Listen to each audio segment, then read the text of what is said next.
Salut à tous, je m'appelle Poké, je suis un artiste français de musique électronique et je viens de Toulouse.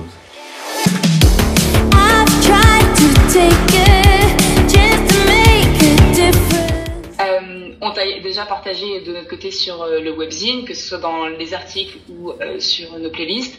Et récemment, c'était pour ton projet. Pour ceux qui te connaissent pas nécessairement encore pour le moment, j'aime bien retracer un peu le parcours. Et toi, comment est-ce que tu as commencé à faire de la musique? Alors, j'ai commencé à faire de la musique classique déjà. À mes 11 ans, mes parents m'ont inscrit à des cours de musique pour apprendre le phonium. Le phonium, c'est quoi? C'est un genre de grosse trompette. Attends, je peux même vous montrer. Donc, le phonium, c'est ça. Donc, j'ai commencé la musique en apprenant ce truc-là. Voilà, le phonium. Puis ensuite, j'ai appris le solfège, etc. Et puis petit à petit, en grandissant, j'ai découvert la musique électronique et c'est vers mes 17-18 ans que j'ai commencé à composer mes premiers morceaux de musique électronique sur ordinateur. Et est-ce que ça veut dire que tu écoutais déjà de la musique électronique quand tu étais plus petit? Comment est-ce que tu es arrivé à cette unité? Oui, petit à petit, en écoutant la radio, mes cousins qui étaient plus grands, etc. Tu sais, il y a de la musique qui passe par là et tu commences à écouter, oh, ces sonorités, c'est étrange, on connaît pas et tout. Et donc, petit à petit, tu commences par écouter les sons qui passent à la radio. Donc, c'est quoi? C'est des Guetta, c'est des Bob Sinclair, c'est des Martin Solveig. Tu entends ce que la radio te fait écouter. Et c'était quand même les premiers morceaux de musique électronique que j'ai entendus de ma vie, quoi. Et ensuite, petit à petit, tu commences à fouiller. Ah, mais tiens, ça c'est pas mal, etc., etc. Et tu commences à découvrir ce vaste monde qu'est la musique électronique. Tout à fait, c'est en effet très large et on retrouve plusieurs univers. Et donc, tu as parlé de la musique électronique et de certains noms. Aujourd'hui, comment est-ce que toi, tu définis ton univers? Je dirais que c'est de la bass music mélangée avec de la techno et un soupçon de pop. Voilà. Donc, voilà, il y a 3 piliers qui sont dans ma musique. Donc, c'est essentiellement, voilà, c'est ça. Et j'aime bien la pop, quand c'est chanté, etc. Donc, il y a cette partie-là qui est présente aussi dans ma musique que je mélange au reste. Totalement. Et c'est en effet un des titres qu'on avait mis en avant, celui avec Karina Ramaj, si je ne me trompe pas de prononciation. C'est ça. Et côté un peu plus pop chanté sur une prod. Enfin, vraiment, j'ai adoré ce son, je l'ai écouté en boucle. Merci beaucoup. Donc, ton projet est sorti en septembre dernier. Il s'appelle XP24. Quand est-ce que tu as commencé, toi, à travailler sur ce projet-là? Ça m'a pris environ 1 an, donc fin 2022, début 2023. Et petit à petit, je faisais mes morceaux. Donc il y avait des morceaux, tantôt je les faisais bass house, tantôt c'était drum and bass, tantôt c'était des trucs un peu plus pop ou vénère. Et en fait, je me suis dit, bon sang, mais je fais des morceaux qui sont... Le style change un peu de temps en temps, mais ça reste un petit peu dans ce que j'ai l'habitude de faire. Et là, je me suis dit, mais en fait, j'ai envie de faire un album. Et l'idée est apparue comme ça, au fur et à mesure. Et puis, je me suis dit, mais en fait, je vais vraiment le faire. Et en échangeant avec mon label Uncommon, je leur ai soumis l'idée, et ça leur a plu. Et puis, ça s'est fait comme ça, quoi. Voilà. 1 an à travailler sur un projet qui est quand même assez... Enfin, il y a un peu toutes les durées de projet et tu as quand même 15 titres, c'est quand même pas rien. Merci. Et on retrouve aussi beaucoup de featuring. Comment est-ce que tu as été amené à faire ces featuring-là? Alors, pour les featuring chantés, notamment avec Karina Ramej, là, j'ai été mis en relation grâce à Maud Brook, mon éditrice, et qui connaissait Karina. Puis on a commencé à échanger, et puis je lui ai envoyé des idées musicales, des pistes d'accords, etc. Et puis là, elle a commencé à poser sur les morceaux. Avec Jean Castel, pareil, on s'est rencontrés et il a posé sur les titres. Et ensuite, pour les collabs avec des producteurs, alors là, c'est plus, comment dire, c'est des potes déjà, tout simplement. Donc c'est des potes, on a commencé à s'envoyer des idées, tout ça. Et il y avait certains, on avait envie de faire de la musique depuis un moment ensemble. Et puis, ça s'est passé comme ça, quoi. On s'envoie des projets, des idées. Par exemple, la collab avec Kenty Clyde, j'avais fait le morceau de base, mais le drop, c'était pas du tout ça. Et Kenty m'a dit, je suis chaud, en vrai, j'essaie un truc. Il a changé des bouts de drop. J'ai rajouté un kick techno derrière. Et puis, ça s'est passé comme ça. L-Mix, je lui avais envoyé une mélodie. Il a rajouté son sound design. 8700, j'avais un début de morceau. Ils ont rajouté leur basse derrière. Et en fait, c'est de l'échange. Moi, je vois la musique comme un échange. Et donc, c'est avec des potes, pareil, avec les Lodgers. J'avais la track avec les Lodgers de base, c'était une track à 100 BPM, assez lente et tout. Et eux, ils ont gardé les mélodies de base et ils ont juste mis ça en version house. Et ça marchait trop bien, donc on s'est échangé le projet, ça va, ça vient, et ça s'est fait comme ça, quoi. Donc c'est vraiment des rencontres humaines, on échange avec les potes, on kiffe, et ça se fait comme ça, quoi. Voilà. Ok, donc c'est vraiment des relations ou des univers, et du coup vous finissez par vous retrouver sur un projet en commun. C'est exactement ça, voilà. Comment est-ce que tu fais pour créer? Est-ce qu'il y a un moment en particulier pour créer? Est-ce que c'est en continu? Comment est-ce que tu procèdes? Alors, il y a des jours où je vais rien faire, et puis il y a des jours où je vais avoir plein d'idées. Donc, comment ça se passe? Je suis sur Cubase, là, sur mon logiciel. Je commence à écrire 2-3 idées. Puis, je cherche des synthés, des trucs comme ça. Ou des fois, ça peut partir d'une voix, ou alors vraiment d'une idée de mélodie que je peux avoir en tête. Et puis, je poursuis le truc. Et souvent, le morceau final ne ressemble pas du tout à ce que j'avais commencé à faire. Genre, je me laisse un peu guider par l'inspiration du truc, quoi. Au fur et à mesure, je fais des trucs et ça m'inspire, et c'est ainsi de suite, quoi. Je me laisse un peu guider, et c'est très très rare que j'ai une idée et que le morceau final ressemble à l'idée que j'avais de base. Parce que je trouve que la vraie création, c'est à partir du moment où tu vas le plus loin que l'idée que tu avais, quoi. Quelles sont tes sources d'inspiration? C'est assez varié. Il y a une influence French Touch qui est là, donc tout ce qui est Daft Punk, Justice, Kavinsky, mais aussi voilà toute cette vague French Touch qui me plaît beaucoup, avec les synthés analogiques, tout ça. Je me suis pas mal inspiré aussi de ce que faisait Tony Romera à l'époque, qui m'a beaucoup plu. J'aime aussi Skrillex avec son côté de traitement des drums, l'énergie que ça apporte. Alors c'est pas tout à fait pareil, mais j'adore ce que fait Nate Punk ou des artistes comme ça. Mais j'aime aussi le writing, enfin la manière d'écrire de toute la pop, comme Dua Lipa, comme ce qu'a fait Max Martin. Donc j'essaye de puiser à la fois dans des inspirations très pop, des inspirations très bass music. J'aime aussi l'énergie qu'il y a dans la techno. Donc il y a beaucoup d'artistes qui ont une énergie en techno qui est incroyable. Donc j'essaie de digérer tout ça. Même ce qu'avait fait The Prodigy, par exemple, Smack the Matrix dans l'album, c'est une petite référence à Smack the Beat Shop de Prodigy. Et je trouvais que l'énergie s'en rapprochait, donc c'était une inspiration. Donc voilà, il y a des inspirations diverses qui sont pas forcément des mêmes univers, même du rock. Parce que mes parents écoutaient beaucoup de hard rock quand j'étais petit, donc je pense que ça m'a aussi inspiré. Donc plein d'inspirations diverses qui fusionnent et qui finissent par donner cet album, quoi. Je pense que en effet la notion d'univers croisé, c'est totalement ce qu'on retrouve sur ton projet. Merci. Et avec les inspirations que tu as citées, tout prend sens. Tu as dit que tu avais commencé la musique notamment avec des instruments, et on voit un petit piano juste à côté de toi. Ouais. Quelle est la part des instruments dans ta musique par rapport à tout ce qui peut être informatique? Pour moi, c'est essentiel. C'est de là que viennent les idées, viennent les sons, quoi. Donc bon, là aujourd'hui, je travaille, là c'est un clavier MIDI, donc je travaille avec des instruments virtuels. Mais ça change rien au fait que les synthés c'est ça qui fait le son, quoi. J'avoue que j'ai pas trop mis d'instruments acoustiques. Si, il y a une trompette qui est jouée par Elmix dans From the Darkness to Light, parce qu'il est trompettiste, Elmix aussi, figure-toi. Donc voilà, donc il y a un peu d'instruments acoustiques, mais sinon l'essentiel c'est vraiment des synthés numériques ou analogiques, ou qui émulent des synthés analogiques, quoi. Un peu de sample aussi, donc prendre des petits bouts de sample et jouer avec, on l'a fait pas mal aussi. Est-ce qu'il y a un featuring, du coup tu en as déjà fait pas mal, est-ce qu'il y a un featuring que tu adorerais faire aujourd'hui et que tu n'as pas encore prévu ou réalisé? Featuring de rêve ou featuring réalisable? Les deux, allez. Featuring de rêve avec Skrillex, ce serait fou, mais ça c'est dans mes rêves. Et sinon, ouais, je vais juste dire featuring de rêve parce qu'il faut pas vendre la peau de l'ours, mais il y a plein d'artistes avec qui j'adorerais bosser, que je trouve trop fort. Je trouve que le sound design de Imanu est dingue. The Caracal Project, ce qu'il fait, c'est fou. J'aime beaucoup. Il y a plein d'artistes que je trouve hyper inspirants et qui ont un son et une façon d'écrire la musique qui est dingue, quoi. Est-ce que ça veut dire que quand tu crées de la musique, tu peux commencer directement par des instruments? Est-ce que tu commences par une percussion, par un logiciel? Comment est-ce que tu commences? Ça change tout le temps, mais généralement, je commence un peu par les drums, par les percussions, parce que justement, ça va me permettre de cadrer un peu le truc. Puis ensuite, je pose une ligne de basse. Généralement, pour Not Today, par exemple, c'était ça.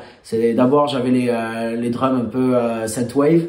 Ensuite, j'ai mis une ligne de basse, des accords. Et ensuite, j'ai bossé sur le drop, quoi. Parce que le drop n'était pas comme ça à la base. Et en fait, j'ai mélangé plusieurs trucs. Mais voilà. Et généralement, voilà, c'est drum, basse, synthé, accord. Voilà, ça se passe comme ça. Mais des fois, ça change. Des fois, ça peut être une voix en premier ou un petit sample ou une idée. Il n'y a pas de routine, on va dire. Tu as quand même un noyau dur de la structure que tu veux donner et après, en fonction de vers quoi tu arrives, tu ajustes. C'est ça. Par exemple, tu vois, My Daunted, la dernière track de l'album qui est Drum and Bass, mais de base, cette track n'existait pas. Et en fait, le vocal de Karina Ramej était chanté sur No Trouble à la base, qui était une track house. Okay. Et en fait, je trouvais que le vocal de No Trouble, il était super, mais je trouvais que ça en house, ça passait pas de ouf. Et je me suis dit, j'ai une idée, j'ai dit à Karina, écoute, j'ai eu l'idée de faire une track drum and bass autour de ce vocal-là qui était initialement pour No Trouble. Donc j'ai pris le vocal, j'ai enlevé le vocal de My Daunted, je l'ai enlevé de No Trouble et je l'ai mis sur un projet vide. Et j'ai accéléré le vocal et j'ai construit l'instru drum and bass autour du vocal. Tu vois? Mais, et du coup, ça fait une track en plus. Mais de base, c'était pas comme ça, quoi. Tu vois? Donc, il y a plusieurs façons, quoi. Il y a pas de règles, voilà, quoi. Ok, je vois, je comprends. Il y a quand même une logique et une habitude de travailler, mais après, ça change évidemment pour chacun. C'est ça, il y a plusieurs façons de faire, quoi. On entend évidemment des voix féminines dans les featuring, dont celle de Karina. Est-ce que ça veut dire qu'on peut entendre ta voix et sans savoir que c'est la tienne? Alors non, parce que j'ai pas chanté sur Ah si. Dans Somebody to Love, j'ai enregistré vite fait des chœurs avec d'Axel, mais je suis très très loin dans les chœurs. Donc, mais c'est très très léger. Mais sinon, vous n'entendez pas ma voix dans l'album. J'ai pas chanté. Par contre, quand je suis en studio avec Axel, ça m'arrive de top-liner avec elle. Donc, on cherche des idées. On est en train de bosser sur des nouvelles tracks avec Axel parce qu'on s'est vraiment régalé à bosser sur Somebody to Love. Et du coup, je chante ou j'ai des idées de mélodies vocales, mais ensuite c'est Axel qui les rechante derrière. Genre, je laisse pas ma voix, je sais pas chanter. Donc plutôt côté top line que côté chanteur. C'est ça, voilà, c'est ça. Avec la partie instrumentale, donc tu as dit que tu pouvais avoir les deux, commencer un peu par les deux côtés quand tu produis. Sur scène, est-ce que ça veut dire qu'on peut se retrouver à avoir des vrais instruments ou est-ce que tu es derrière les platines uniquement? J'adorerais un jour faire un live avec mi-platine, mi-vrais instruments. J'aimerais bien faire un live sur scène avec ça là, qui est en gros c'est un sampler de Pioneer qui se relie aux platines et on peut jouer avec les pads en live un peu comme Fred Again il peut faire. Et ensuite, alors j'ai pas encore trouvé comment intégrer le phonium dans mes lives, mais je pense que ça pourrait être sympa. Il faudrait que je fasse de la musique un peu plus comme Apache pour que ça colle, mais j'avoue que mettre des cuivres dans un live ça pourrait être sympa. Mais par contre avec Axel, ce qu'on adore faire, c'est elle vient chanter les titres sur scène et ça je trouve que ça apporte un côté live qui est intéressant. Je pense que ça pourrait être intéressant de travailler sur un live dans quelques années. Ça dépendra de comment ma musique évolue. Après, j'aime bien être DJ aussi et jouer avec les platines. C'est quand même quelque chose qui est super cool aussi, quoi. Je suis tout à fait ouvert à l'idée. Tu as un nom de scène qui est un petit peu consonance anglophone et tous tes projets sont en anglais. Pourquoi? Parce que je trouve que déjà ça apporte une dimension un peu internationale au projet. Enfin, ça peut venir de partout, quoi. Et ensuite, j'avoue que j'ai privilégié la langue anglaise pour les chansons parce que je trouve qu'au niveau du son, c'est quand même beaucoup plus joli, je trouve. Après, on peut très bien chanter en français ou dans d'autres langues, je suis d'accord. Mais je trouvais que chanter en anglais, il y avait un côté mélodique un peu plus intéressant. Après, pour un Pessar, par exemple, le vocal est en espagnol parce que je trouvais que ça sonnait super bien. Et avec Hippo, je lui fais écouter le vocal que j'ai trouvé et il me dit putain ça passe trop bien et donc on est parti avec ce vocal en espagnol. Mais je pense que même si j'avais un vocal en japonais, si je trouve que musicalement ça sonne bien, mais on le fera quoi. Enfin je le ferai et il n'y a pas de souci quoi. On a un peu plus l'oreille qui est habituée à entendre de l'anglais, notamment sur ce style de musique. C'est vrai, c'est vrai. Est-ce qu'il y a un style de musique en particulier vers lequel tu te sentirais pas du tout à l'aise d'aller, ou est-ce que tu ouvert à n'importe quoi. Mais enfin, à tout, plutôt. Oui, j'avoue que moi, tout ce qui est reggaeton et tout ça, je me sentirais pas trop dedans, quoi. Genre, je saurais pas, je respecte beaucoup ceux qui en font et ceux qui en écoutent. Mais j'avoue que c'est pas ce que je ferais en termes de musique, moi. Je me verrais pas en faire, en tout cas. Pareil, de la house très lente, je verrais pas faire de la house très lente. J'aime bien la down tempo, par exemple, j'avais fait un morceau Hell on Us avec Hippo at the Jacket qui était down tempo, lent mais très gras. Ça j'aime bien. Mais après, sinon, ouais, après, j'écoute de tout et je sais pas ce que l'avenir nous réserve, donc voilà, je veux pas trop m'aventurer. On ressent bien que tu es ouvert à plein de styles et tu vas dans plusieurs univers. Mais en effet, j'aime bien savoir un peu quelles sont tes limites, au final, les limites que tu te fixes un peu. Sur l'ensemble des titres que tu as pu produire et peut-être plus avec un focus sur ton dernier projet, quel a été le titre qui a, pour toi, été le plus compliqué à produire? Je dirais Not Today, parce qu'en fait, Not Today, en soi, l'écriture de l'idée est assez rapide. Enfin, le morceau, je l'ai vraiment fini rapidement. Mais, enfin, l'idée du morceau en tout cas, mais trouver le bon drop drum and bass, le faire sonner comme il faut, ça a été une galère. J'ai passé énormément de temps. L'idée de Not Today en soi a été écrite rapidement, mais trouver le bon mixage, trouver la bonne façon de faire le drop, ça a mis beaucoup de temps. D'ailleurs, je me suis fait aider par mon pote Kaylee qui m'a aidé sur le mixage pas mal du drop. Mais en soi, l'idée, l'écriture, les mélodies, les synthés, tout ça a été rapide. Mais c'est vraiment le mixage, faire sonner la drum and bass comme dans la drum and bass, ça a été une vraie galère, quoi. Mon pote Gab de On Point m'a aidé à faire le master et Kaylee m'a aidé à faire le mixage. Let It Go aussi, bon, la version originale de Let It Go pas celle sur l'album, mais la version originale, pareil, j'ai mis du temps à finir le mixage, faire mon master, etc. Trouver la bonne manière de construire le track. Il y a des morceaux comme ça qui mettent plus de temps que d'autres. Il y a vraiment, il y a tous les cas de figure dans cet album. Il y a des morceaux super, qui ont été faits super rapidement, d'autres plus lentement, d'autres où ça a été un peu galère, d'autres moins galère. Enfin, il y a eu de tout, quoi.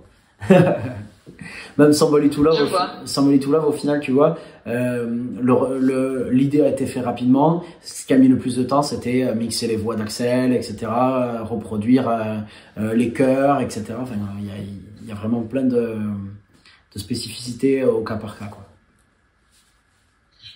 Parmi tous tes titres, et c'est souvent le cas dans des albums, il y a des titres qui prennent plus que d'autres. Est-ce que il y a à tes yeux un titre qui mérite plus parce que tu l'aimes particulièrement, mais il prend un peu moins à l'écoute? Je dirais Not Today. Bon, il marche pas mal, mais j'aimerais bien qu'il marche beaucoup plus parce que c'est vraiment j'adore ce titre. Et peut-être Smack the Matrix. Qui a un peu de mal à décoller alors que je suis trop content de ce titre avec une énergie un peu rock, vénère, électro-punk, électro-trash, tout ça là. Et j'aime bien personnellement j'aime bien. Voilà, mais après sinon globalement tout et je suis assez content de comment ça démarre. Titre par lequel est-ce que toi tu aimerais être découvert? Ouais, Not Today, je pense que c'est une bonne manière de découvrir aussi l'univers. Après, je suis content il y a beaucoup de gens qui m'ont découvert avec le Somebody to Love parce que c'est une reprise d'un morceau connu avec une bonne énergie et je suis content que les gens m'aient découvert avec ce titre-là. Mon titre Keep My Cool ou Let It Go, j'aime bien aussi parce que c'est un peu mon côté pop et je trouve que pour le large public c'est assez cool. Même avec Rescue Me, avec Anti-Clyde, j'aimerais bien qu'ils découvrent ce titre aussi. Ouais, avec tous en fait. Oui, quand tu as plusieurs univers qui se mélangent et qu'on retrouve de manière détachée dans les projets, dans les titres, et ben c'est très difficile de se dire j'aimerais qu'on découvre comme ça parce que c'est qu'une face. C'est ça. En fait, voilà, j'ai envie que les gens ils écoutent l'album, quoi, parce que c'est en écoutant l'album qu'ils peuvent comprendre un petit peu le cheminement de mon style et comment tout ça se déroule et quel est le cadre. Comment dire. En fait, la raison pour laquelle j'ai fait l'album, c'est vraiment pour montrer aux gens quel est le style, quelle est la direction artistique de mon projet. Et je voulais vraiment faire comprendre que ça se limitait pas qu'à une seule chose et qu'il y avait 3 piliers, la bass, la techno et un soupçon de pop et que tout ça faisait un tout et que du coup on pouvait m'attendre sur de la bass house comme sur de la techno comme des trucs plus drum and bass mais qu'en fait c'était un seul style tout ça en fait au final. Je vous conseille vraiment aux gens qui nous écoutent d'écouter l'album en entier et c'est de cette manière-là qu'ils vont comprendre quel est le tableau complet, quoi. C'est comme une série en fait. Tu sais, il y a plusieurs épisodes. Il y a un épisode où ça va un peu plus parler, d'autres où ça va se bastonner, d'autres où ça va être comme ça. Et en fait, quand on écoute l'album ou quand on regarde une série en entier, on comprend quelle est l'histoire complète. Et ben, je trouve que c'est pareil, quoi. Tu te mets beaucoup ta musique en avant sur les réseaux et sur les plateformes de streaming. Mais du coup, qui es-tu? Ouais, c'est vrai que je mets en avant pas mal ma musique parce que c'est ça que je trouve intéressant. Mais après, du coup, qui je suis, je m'appelle Léo, j'ai 28 ans. Je fais et voilà, je suis un mec normal de Toulouse. Je suis DJ résident la semaine dans un petit club qui s'appelle La Couleur de la Culotte. Quoi dire de plus, je viens de la campagne. Voilà, donc j'aime toutes sortes de choses, je m'éclate, je vois mes amis. Voilà, une vie assez tranquille et normale. Voilà. Ouais, je pense que ça se ressent même à l'image là où tu es quand même très énergique et très dynamique, et je pense que ça se ressent aussi dans ta musique. Et il y en a où tu vois qui sont très renfermés mais qui se lâchent quand ils sont en train de faire de la musique. Il y en a qui sont totalement alignés entre leur vrai eux et la version sur scène. Tu penses que tu te situes où, toi? Un peu des deux. En fait, je peux être assez calme et chill et en même temps, même dans la vie de tous les jours, être un peu nerveux. Pas nerveux au sens excité. Enfin, Anxieux? Non, mais juste j'ai de l'énergie, quoi.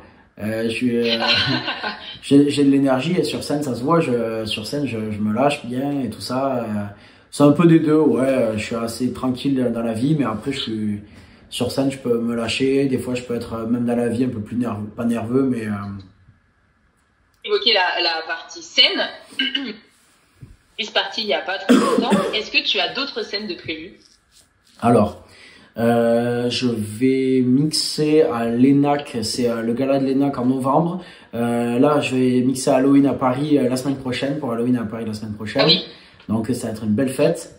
Et ensuite, sinon, des petits trucs, on commence à me contacter pour quelques festivals, des trucs comme ça, donc ça c'est cool. Et en vrai, moi ce que j'aimerais c'est faire de plus en plus de festivals ou de mixer, de proposer mon set dans des salles de concert, des boîtes ou des trucs comme ça, voilà. Pour le moment, pas des trucs énormes de prévus, mais pas en grande quantité, mais quelques-uns, quoi. Donc c'est cool. Oui, ça vient. Et du coup, ça veut dire que tu es plutôt sur Toulouse et sur Paris et pas trop sur le reste au niveau national? Salut à tous. Si jamais vous voulez m'inviter à venir mixer, contactez-moi et ce sera avec grand plaisir. Ah oui, et si cet été, j'ai aussi mixé au Biarritz sur le Music Festival, qui est un super festival à Biarritz, et j'ai eu la chance de mixer à l'ADE la semaine dernière pour l'Amsterdam Dance Event. Donc j'ai eu 3 dates à l'ADE qui sont super bien passées. C'était très très cool. Dans tes sons, de manière générale, c'est quand même des sons, on l'a dit, qui sont très énergiques, très dynamiques, qui se prêtent un peu aux festivités. Est-ce que toi-même, en soirée, tu écoutes tes propres sons? Alors, quand je mixe en soirée, il m'arrive d'en jouer. Quand je suis en concert, genre en festival, oui, là forcément je les joue. Mais en soirée, non. Enfin, si c'est pas moi qui mixe, bon, si y a le DJ qui les passe, moi je suis content. Hein, mais ça m'arrive des fois quand je sors en soirée à Toulouse, il y a des potes DJ quand ils voient que je suis là, ou même des fois pas, ils les jouent. Mais sinon, j'écoute pas mes propres sons en soirée. Genre quand on fait soirée dans un appart, je vais pas mettre mes sons, quoi. Et du coup, on arrive à la fin de cette interview. Parmi tes titres, quand tu es sur scène, selon toi ou ce que tu ressens, quel est celui qui fonctionne à coup sûr? Oh bah Somebody to Love. Somebody to Love est très très efficace sur scène. Enfin, à chaque fois que je l'ai joué, que ce soit en festival ou même en boîte, la réaction était trop cool. Donc voilà, la réaction sur Somebody to Love est vraiment cool. Rescue Me avec Anti-Clyde marche très bien. Not Today aussi, la réaction est cool.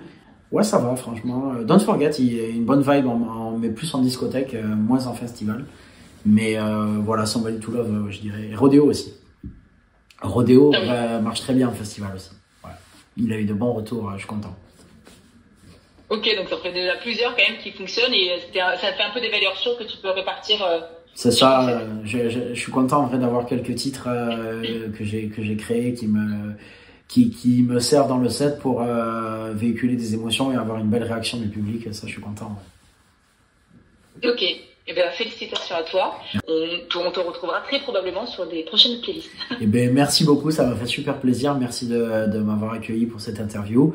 Et je vous souhaite une bonne continuation à vous aussi. Salut.